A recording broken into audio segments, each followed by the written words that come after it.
하나님께서 오늘 우리에게 주시는 말씀은 마태복음 14장 22절로 33절까지의 말씀입니다. 마태를 제가 받들어 읽겠습니다. 예수께서 즉시 제자들을 재촉하사 자기가 무리를 보내는 동안에 배를 타고 앞서 건너편으로 가게 하시고 무리를 보내신 후에 기도하러 따로 산에 올라가시니라. 저물매 거기 혼자 계시더니 배가 이미 육지에서 소리나 떠나서 바람이 거스름으로 물결로 말미암아 고난을 당하더라. 밤 사경에 예수께서 바다 위로 걸어서 제자들에게 오시니 제자들이 그가 바다 위로 걸어 오심을 보고 놀라 유령이라 하며 무서워하여 소리 지르거늘 예수께서 즉시 이르시되 안심하라 나니 두려워하지 말라. 베드로가 대답하여 이르되 주여 만일 주님이시거든 나를 명하여 물 위로 오라 하소서 하니 오라 하시니 베드로가 배에서 내려 물 위로 걸어서 예수께로 가되 바람을 보고 무서워 빠져가는지라. 소리질러 이르되 주여 나를 구원하소서 하니 예수께서 즉시 손을 내밀어 그를 붙잡으시며 이르시되 믿음이 작은 자여 왜 의심하였느냐 하시고 배에 함께 오름에 바람이 그치는지라. 배에 있는 사람들이 예수께 절하며 이르되 진실로 하나님의 아들이로소이다 하더라. 아멘. 복음서에는 예수님이 행하신 많은 기적들이 나오는데 그 중에서 항상 붙어있는 두 기적이 있습니다. 그것은 오병이어의 기적과 예수님께서 갈릴리 바다를 걸어가신 기적입니다. 두 기적은 밀접하게 연관이 되어서 우리에게 교훈을 주고 있습니다. 요한복음 6장 15절에 따르면 갈릴리 베세다 광야에서 군중들은 예수님이 행하신 기적의 떡을 먹었습니다. 이 기적을 경험한 군중들은 바로 신명기 18장 18절에 예언된 모세와 같은 그 선지자가 이 땅에 나타났다라고 생각을 하고는 예수님을 유대의 왕으로 삼으려고 하였습니다. 이때 예수님은 군중들의 시도를 거부하시고 홀로 산으로 올라가셔서 기도하신 장면입니다. 가이사랴 빌립보에 가신 것도 그리고 변화산에 올라가신 것도 겟세마네 동산에 가신 것도 주님은 기도하시기 위하여 가셨습니다. 한적한 곳이나 산이나 혹은 새벽 미명에 예수님은 자신의 일상처럼 기도하셨던 분이었습니다. 왜냐하면 메시아의 사역은 군중들로부터 환호나 영광을 받기 위하신 것이 아니라 섬기고 고난받고 죽으시기 위해서 고난의 길을 가시는 것이 메시아의 길이었기 때문에 그분은 순종하시기 위하여 기도하신 주님이었습니다. 오늘 본문 물 위를 걸어가신 이 기적은 주님께 초점을 맞추기 위한 기적의 이야기가 아니라 제자들에게 초점을 맞추시기 위한 하나의 기적의 체험이었습니다. 군중으로부터 떨어지시고 기도하시기 위하여 산을 올라가신 주님은 군중들로부터 제자들도 떨어지게 하시기 위해서 배를 태워서 그들을 갈릴리 바다 한가운데로 보내셨습니다. 곧 폭풍우가 불어닥칠 갈릴리 바다였지만 제자들을 훈련시키시기 위해서 바로 폭풍우를 경험하도록 그들을 바다 한가운데로 보내어 주셨습니다. 이 일들을 통해서 제자들에게 무엇인가를 깨닫게 하시기 위하여 하신 주님의 일이었습니다. 무엇을 깨닫게 하시기 위한 것인지를 생각을 해봅니다. 첫 번째는 예수님이 어떤 분인지를 깨닫게 하시기 위한 것이었습니다. 과거의 12제자들은 갈릴리 호수에서 똑같이 폭풍우를 경험한 적이 있었습니다. 지금과 그때가 다른 것은 그때는 주님께서 배에 제자들과 함께 하신 것이었고 지금은 이제 주님 없이 제자들 홀로 폭풍우를 경험한 것이 다른 것이었습니다. 그때는 예수님께서 함께 해주심으로 폭풍우를 잠잠케 하시는 기적을 보여주시고 제자들은 폭풍우를 잠잠케 하시는 예수님의 모습을 놀라워했습니다. 오늘 이야기는 제자들이 전에처럼 갈릴리 바다 한복판에서 폭풍우를 경험하고 있는데 전과 다른 것은 이제는 주님 없이 홀로 이 폭풍우의 위기를 이겨가야 할 상황에 처하게 되었습니다. 모든 인생들은 다양한 곳에서 인생의 폭풍우를 경험합니다. 아무 일 없이 평탄하게 인생을 사는 분들은 아마 거의 없을 것입니다. 가정에 풍파가 몰아치기도 하고 혹은 생업이나 일터의 수많은 위기와 어려움을 경험하는 것이 인생의 모양입니다. 혹은 개인의 인생이나 혹은 사람들의 관계 속에서 견디기 힘든 풍파를 소용돌이처럼 경험하는 분들이 있습니다. 제가 가끔 초보 운전자들에게 조언을 줍니다. 한국 땅에 살면서 교통사고, 접촉사고 없이 운전하기가 힘든 것이니까, 다만 주의해야 될 것은 사고가 나더라도 그때는 큰 사고나 인명피해가 나지 않도록 자신이 방어 운전을 하는 것이 필요하다. 교통사고 없이, 접촉사고 없이 한국 땅에서 운전하는 것이 어려운 일이지 않겠습니까? 다만 그때에 그 위기에서 내가 큰 피해를 당하지 않도록 방어 운전을 잘하는 것이, 그것이 지혜로운 삶의 비결이고 운전하는 비결이다. 그렇게 제가 조언을 해줍니다. 마찬가지로 우리의 인생에도 한 번도 풍파를 경험하지 않고 인생을 사는 것은 어쩌면 불가능한 일일지 모르겠습니다. 비바람을 맞아보지 않고 아마 사는 인생은 어쩌면 뿌리가 깊지 못하기 때문에 쉽게 넘어지는 것이지 않겠습니까? 그래서 어떤 점에 있어서 풍파를 혹은 비바람을 한 번씩 맞아보는 것이 인생에 꼭 필요한 일일지 모르겠습니다.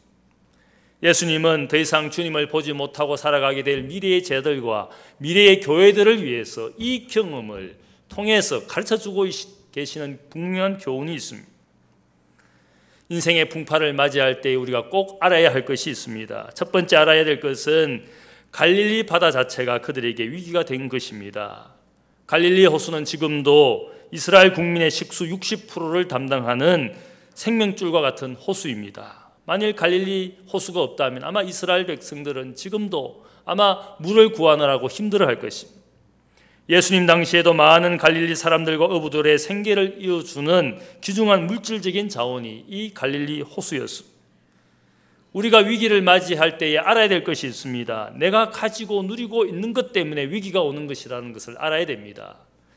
내가 재물을 가지고 있기 때문에, 혹은 내가 지금 어떤 사회적인 지위를 누리고 있기 때문에, 혹은 내게 주신 귀중한 자녀를 내가 가지고 있기 때문에, 그것 때문에 인생의 위기가 찾아올 때가 많습니다.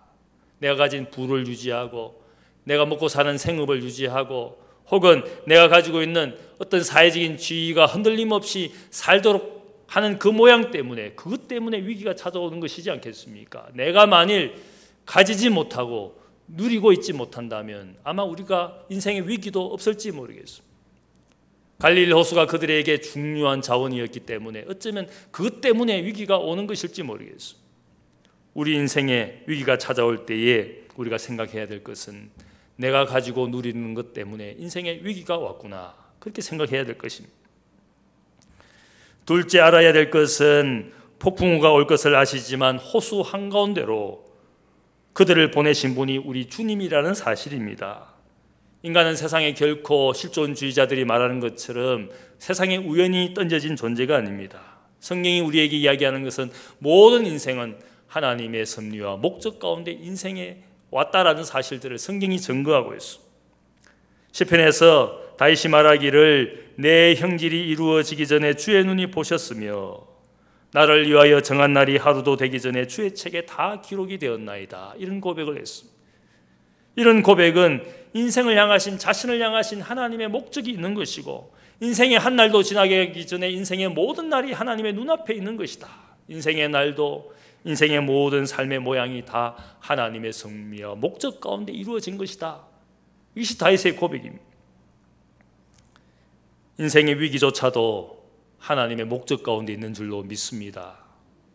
그 모든 위기가 어쩌면 갈릴리 바다에 폭풍우가 몰아칠 것을 아시지만 주님께서 그들을 바다 한가운데로 보내주신 것은 주님이 하신 일이었습니다. 셋째로 우리가 알아야 될 것은 제자들만 홀로 폭풍우의 위기에 버려두신 것이 아니라 주님께서 산 위에 올라가서 그들을 지켜보면서 그들을 위하여 기도하고 계신다는 사실입니다. 갈릴리 바다를 가보면 주변에 산과 언덕이 많습니다. 아마 예수님은 그 산들 중에 하나 위에 올라가셔서 호수 가운데 폭풍우를 만나고 있는 제자들을 자세히 지켜보고 계셨을 뿐만 아니라 그들을 위하여 기도해 주시는 주님이었습니다. 제자들의 믿음을 보고 계시고 그들이 부르짖는 외침을 듣고 있었던 주님이었습니다. 히브리서 4장 15절을 보면 우리 예수님께서 인생들의 대제사장이 되어주신 것은 우리의 연약함을 긍휼히 여기시기 때문에 우리가 때를 따라 그분을 통해서 은혜의 보좌 앞에 나아갈 수 있도록 우리의 인생의 대제사장이 되어주셨다라고 말하고 있습니다. 대제사장의 직무와 역할이 무엇입니까? 백성을 위하여 기도하고 그들을 위하여 속죄의 일들을 담당해주는 중보자의 역할을 하는 것이 대제사장의 직무입니다. 성경은 기록하기를 예수님은 우리의 인생의 연약함을 도우시기 위하여 인생을 위하여 도와주시는 분, 기도해 주시는 분이라고 말합니다. 사도 바울은 로마서 8장 34절에 말하기를 누가 정죄하려 죽으실 뿐 아니라 다시 살아나신 이는 그리스도 예수이시니 그는 하나님 우편에 계신 자여 우리를 위하여 친히 간구하시는 자시니라.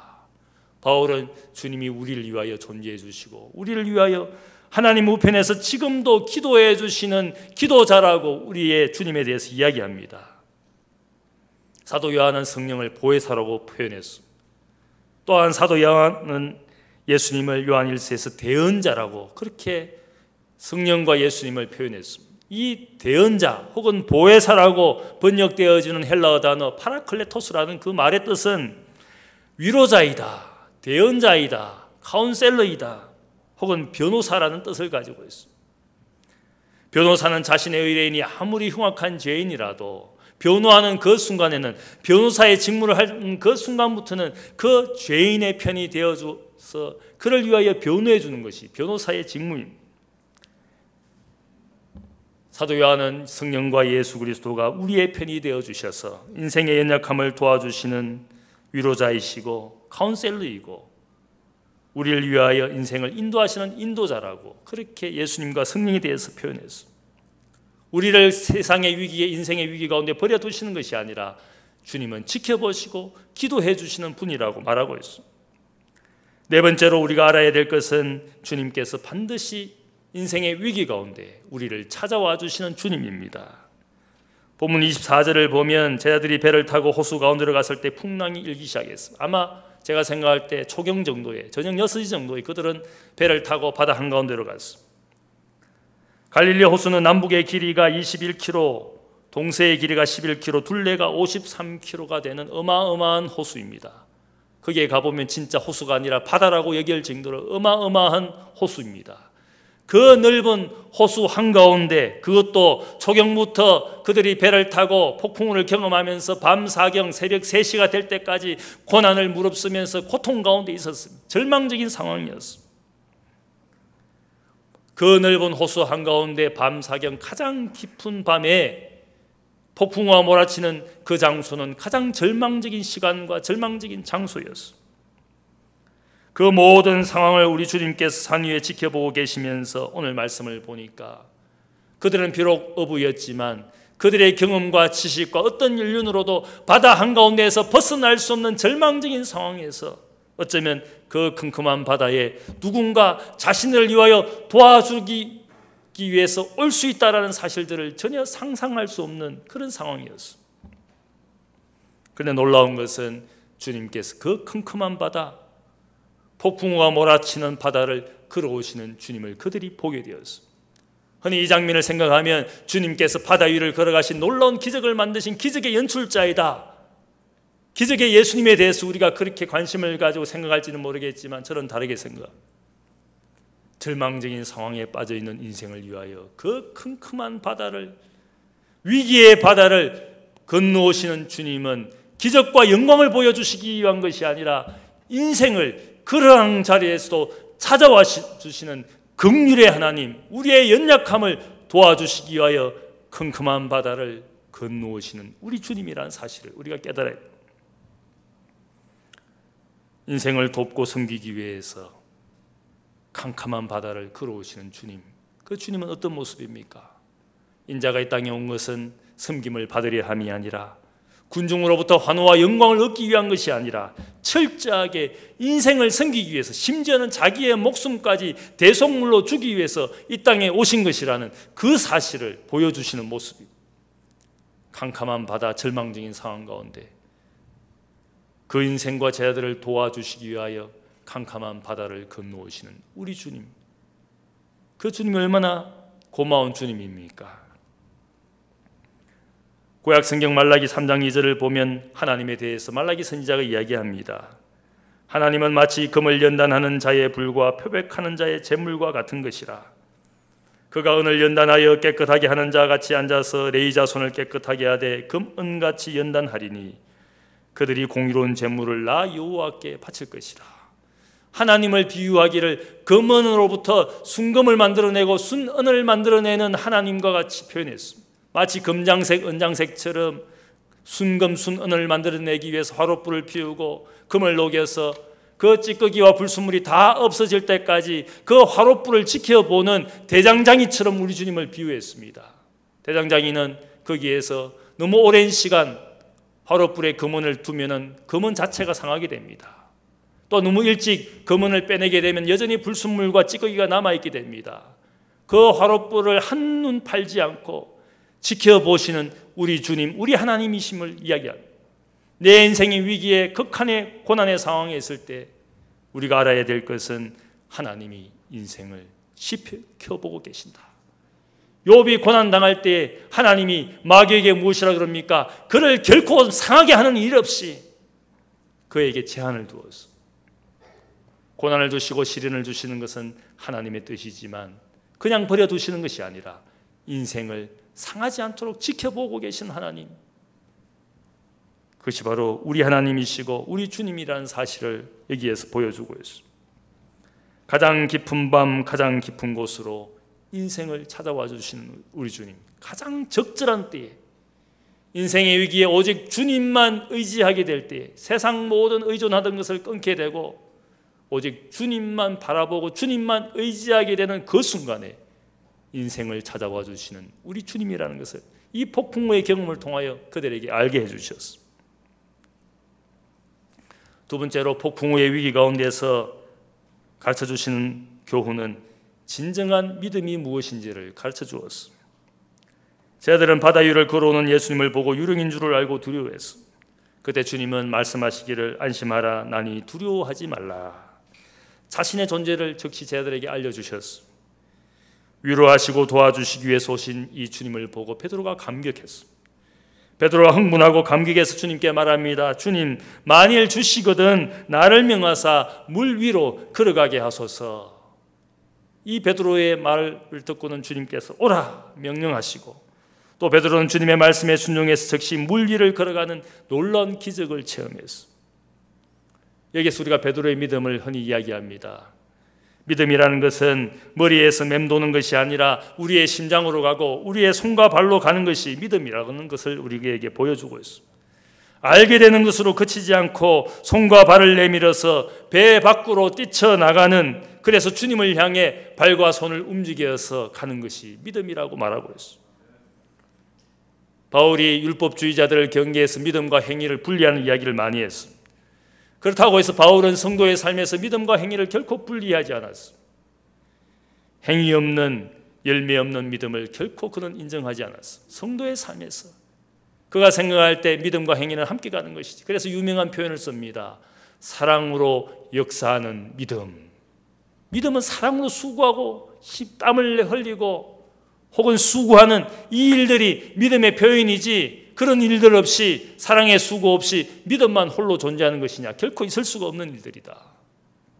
야고보는 또한 이야기하기를 행위가 없는 믿음은 그 자체가 죽은 믿음이라 말했습니다. 우리가 믿음 생활을 잘 하고 있다라고 말하는 것은 사랑의 수고를 하고 행함과 섬김이 있는 삶을 믿음 있는 사람이라고 말하는 것이지, 지식만 가지고 아는 것만 가지고 우리가 그것을 믿음이라고 말하지 않습니다. 구세군의 장시자 윌리엄 부스는 말하기를 믿음과 행위는 함께 가는 것인데 처음에는 믿음이, 다음에는 행함이, 그리고 다시 믿음이, 그리고 다시 행함이 따라온다. 믿음과 행함은 결코 분리할 수 없는 것이다. 그렇게 말했습니다. 무엇을 믿는가, 그것은 믿음의 껍데기가 될 수 있습니다. 그러나 어떻게 사느냐는 믿음의 내용이 됩니다. 믿음의 형식과 믿음의 내용은 한 가지를 할 수 있습니다. 베드로는 결코 배 안에만 있지 않았습니다. 풍랑이 있는 바다였지만 자신의 안전지대를 알 수 있는 배 밖으로 자신의 발을 내밀고 주님을 보면서 걸어갔습니다. 위험하고 위태로운 것이었지만 배 밖으로 발을 내딛지 않고는 베드로의 인생에 물 위를 걸어가는 믿음의 기적은 결코 체험할 수가 없었을 것입니다. 우리가 이것을 믿음의 이야기, 베드로의 믿음의 위대한 믿음이라고 흔히 이 이야기를 여기까지 생각할 때가 많습니다. 그러나 저는 더 중요한 이야기가 다음 이야기에 나온다고 생각을 합니다. 다음 이야기를 보면 베드로는 물 위를 걸어가다가 주위의 바람을 보고 즉시 주님에게서 눈을 돌리고 그 순간 물속으로 빠져들어가게 됩니다. 방금 베드로의 위대한 믿음으로 그가 물 위를 걸어가게 되었다, 그렇게 우리가 생각을 하고 이 이야기를 우리가 마치고 있지만 사실은 그 다음 이야기가 중요합니다. 물 위를 건넌 놀라운 기적의 연출자가 된 베드로가 이 순간 한순간 믿음의 실패자가 되었습니다. 비범했던 베드로가 한순간 평범한 인생으로 전락했습니다. 중력의 법칙을 무시하면서 물 위를 걸어갈 수가 있게 되었는데 이 순간 풍파를 보고 무수하고 물속으로 빠져들어가는 이 베드로는 평범한 인생이 되어버렸습니다. 가끔씩 인생에 성공하였다고 혹은 신앙의 승리자가 되었다고 강의를 하거나 간증을 하고 다니는 많은 분들을 보게 됩니다. 하지만 제 눈에는 그분들이 그렇게 비범하게 보이지 않습니다. 왜냐하면 그분들도 한순간 실패자가 되고 한순간 하나님 앞에 범죄한 인생이 되어서 사람들로부터 지탄을 받는 일들이 얼마나 많습니까? 산을 올라가게 되면 언젠가 내려와야 하는 것이 등산의 법칙이지 않겠습니까? 산이 높아 보일수록 우리가 알아야 되는 것은 그 높은 산 안에는 깊은 계곡이 있다는 사실을 알아야 됩니다. 우리가 존경하는 사람, 남들에게 멋지게 보이는 사람이 우리 눈에 보일지는 모르지만 그분의 내면에, 그분의 인생 가운데 깊은 계곡이 있음을 알아야 됩니다. 물 위를 걷는 멋진 베드로였지만 믿음의 성공자, 능력자라고 그 믿음을 우리에게 이야기해 주는 것 같지만 주님에게서 눈을 돌리고 풍파를 보게 되니까 그것도 어쩔 수 없는 인생이었습니다. 즉시 믿음의 실패자가 되고 오히려 믿음이 적은 자라고, 작은 자라고 주님께 그가 오히려 핀잔을 듣게 되지 않습니까? 제가 좋아하고 존경하는 많은 선배 목사님들이 있었습니다. 하지만 마지막까지 존경하게 되는 비범한 목사는 그리 많지 않습니다. 명예심과 물질의 유혹을 이기지 못하고 오히려 교인들과 교회에 상처를 남기는 분들을 많이 보게 됩니다. 가끔씩 교인들 중에 저에게 존경한다는 분이 있습니다. 제가 얼마나 부담스러운지 모릅니다. 저는 말하고 싶습니다. 결코 저를 존경하지 말라고. 별로 존경할 만한 목사 되지 못한다고 솔직하게 말하고 싶습니다. 존경하다가 실망하면 어떻게 될까? 저 영혼이 어떻게 될까? 그런 걱정이 더 앞섭니다. 베드로의 믿음 이야기에는 핵심이 따로 있습니다. 위대한 믿음, 큰 믿음 가지고 물 위를 걸어가는 것이 중요한 것이 아니었습니다. 베드로는 몰아치는 바람을 보고 물속에 빠져들어갈 때 그때에 너무 긴급해서, 너무 급박해서 주님께 소리를 질렀습니다. 주여, 나를 구원하소서. Lord, help me.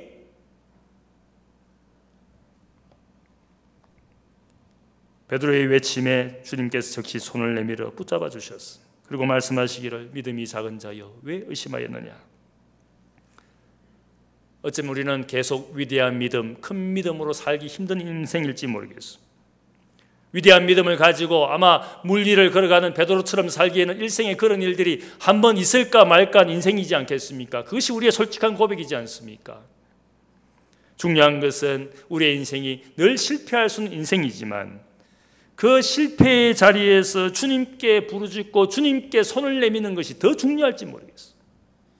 위기의 순간에도 실패의 자리에도 주님을 찾지도 부르지도 않는 인생들이 얼마나 많습니까? 분명히 주님을 찾아야 될 순간이고 인생인데 주님을 부르지도 않고 기도하지도 않고 주님께 도움을 요청하지도 않는 인생의 모양이, 우리의 모양이. 여기에 보면 진짜 기도해야 될 인생들이 얼마나 많은지 모릅니다. 여러분 그렇게 생각하지 않습니까? 주님이 필요한 인생인데, 기도해야 될 시간인데, 그분의 인생이 위기인데 놀랍게도 기도하지 않고 주님께 도움을 요청하지도 않습니다. 그게 영적인 아이러니입니다.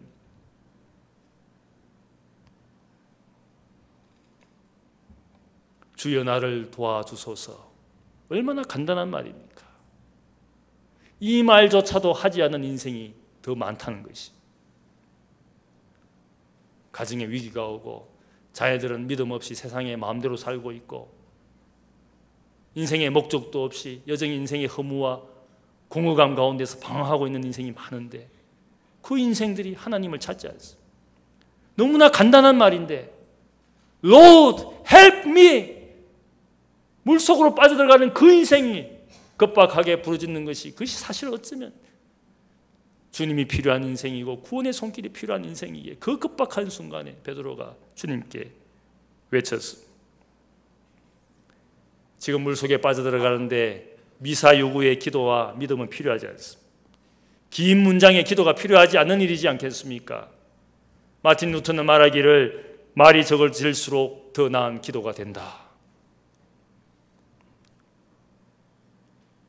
저는 인생을 살면서 목사이지만 늘 성령 충만하고 기쁨이 충만하고 그렇게 살 것 같지만 전혀 그렇지 않습니다.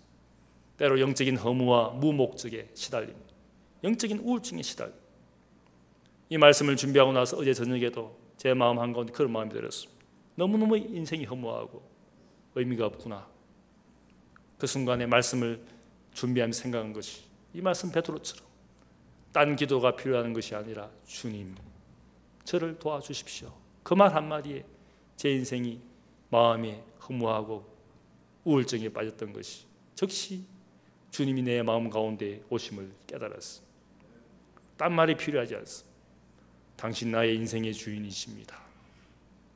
인생의 위기를 그냥 버려두신 것이 아니라 찾아와 주기를 기다리시는 우리 주님, 주님 고맙습니다. 주님 도와주셔서 고맙습니다. 우리의 믿음 생활에서 물 위를 걷는 베드로의 큰 믿음도 필요하겠지만 그러나 모든 인생이 진짜 필요한 것은 물 속에 빠져 들어갈 때에 주님 도와주십시오. 주님 살려주십시오. 주님께 내 손을 내미는 것이 더 필요합니다. 그것이 작은 믿음처럼 보일지는 모르겠지만 그 믿음조차 이 세상은 가지고 있지 못한 것이 우리의 모습이고 우리의 영적인 현실입니다. 인생의 위기 앞에서 주님을 찾고 있습니까? 주님께 한번 손을 내밀어 본 적이 있습니까? 세상 모든 방법 동원해서 몸부림치고 살아보지만 진짜 필요한 것은 인생의 주인이신 주님께 주여 도와주십시오. 그 말 한마디 할 수가 있는 여러분의 믿음입니까? 그런 믿음이 없다면 오늘 이 폭풍우의 위기 가운데서 주님께서 어떤 믿음을 우리에게 보기를 원하십니까? 베드로의 손을 잡아주기를 원하시는 주님이었습니다.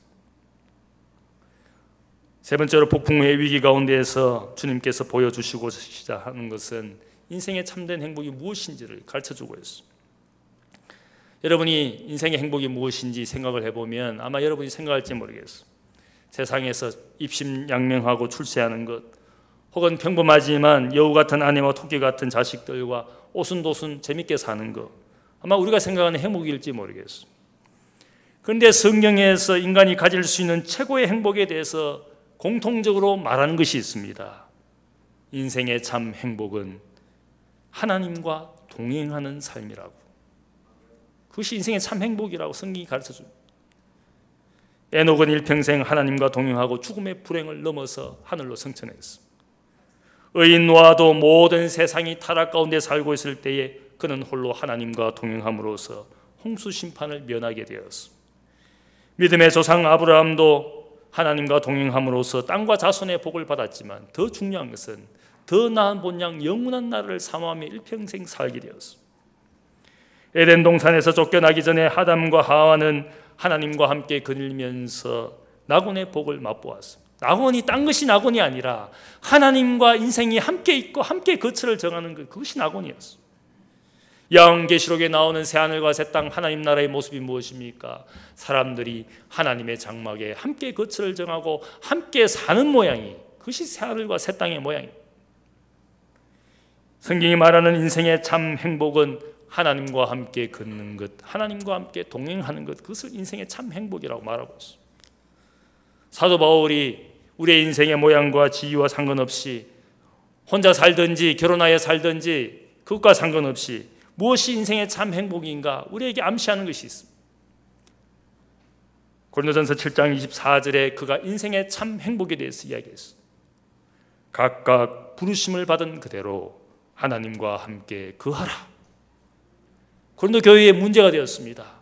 주님 오실 때까지 혼자 살아야 됩니까? 싱글로 살아야 됩니까? 독신으로 살아야 됩니까? 아니면 남편과 아내와 자녀를 낳고 가정을 가지고 살아가야 됩니까? 무엇이 주님을 기쁘게 하는 일이고 내 인생의 행복입니까? 그런 이슈가 있었습니다. 그때 사도 바울은 교인들에게 권면하기를 혼자 살든지 결혼하여 살든지 주인으로 살든지 종으로 살든지 어떤 형편과 처지와 지위와 상관없이 인생의 참 행복의 핵심은 각각 부르심을 받은 그대로 하나님과 함께 거하라. 그것은 무엇을 이야기합니까? 인생의 모양과 처지와 상관없이 인생의 참 행복은 하나님과 함께 사는 것이다. 어떤 지위를 가졌든지 어떤 형편에 있든지 무엇이 인생의 행복인가? 하나님과 함께 사는 것. 어떤 직업을 가졌다는 것이 행복한 것이 아니라 어떤 직업과 처지와 상관없이 하나님과 함께 사는 것이 인생의 참 행복이라고 우리에게 알려주고 있습니다. 베드로는 주님의 손을 잡고 오늘 이 장면의 마지막 장면을 보면 제자들이 있는 배까지 주님의 손을 잡고 함께 바다 위를 걸어갔습니다. 저는 성경의 이야기 가운데 이 장면이 가장 아름답습니다.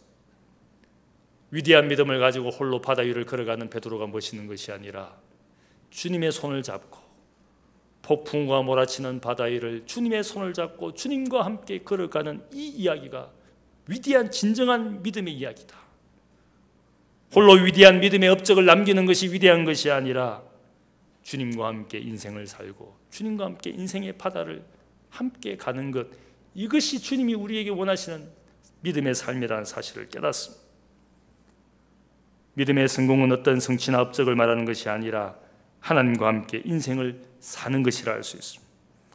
하나님과 함께 걷고 하나님과 함께 말하고 하나님과 함께 먹고 쉬면서 인생의 주인이시지만 우리의 친구가 되어주신 그분 곁에 사는 것이 인생의 행복인 줄로 믿습니다. 제자는 선생님과 함께 있을 때 행복한 것입니다. 자녀는 부모와 함께 있을 때 행복한 것입니다. 성도는 함께 공동체를 이루어 살아갈 때 거기에 행복이 있는 줄로 믿습니다. 주님은 우리가 주님의 손을 붙잡고 함께 걸으며 함께 배에 오르기를 원하시는 주님입니다. 드디어 배에 주님이 베드로와 함께 오르실 때에 제자들이 주님을 경배했습니다. 엎드려 절하였습니다. 그리고 고백하기를 진실로 하나님의 아들이십니다. 그들은 엎드려 경배했습니다. 이 폭풍의 위기 가운데 주님께서 우리에게 말씀하시는 것은 주님이 부르시면 인생은 순종하여 발을 내딛어야 됩니다. 인생의 폭풍과 오면 주님께 손을 내밀고 기도하며 주님께 도움을 구해야 됩니다.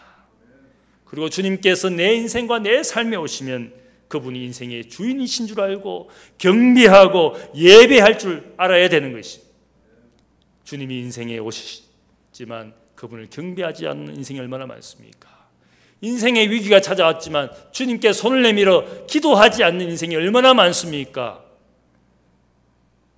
무엇이 인생의 진정한 행복인지 오늘 이 이야기를 통하여 알려주고 있습니다.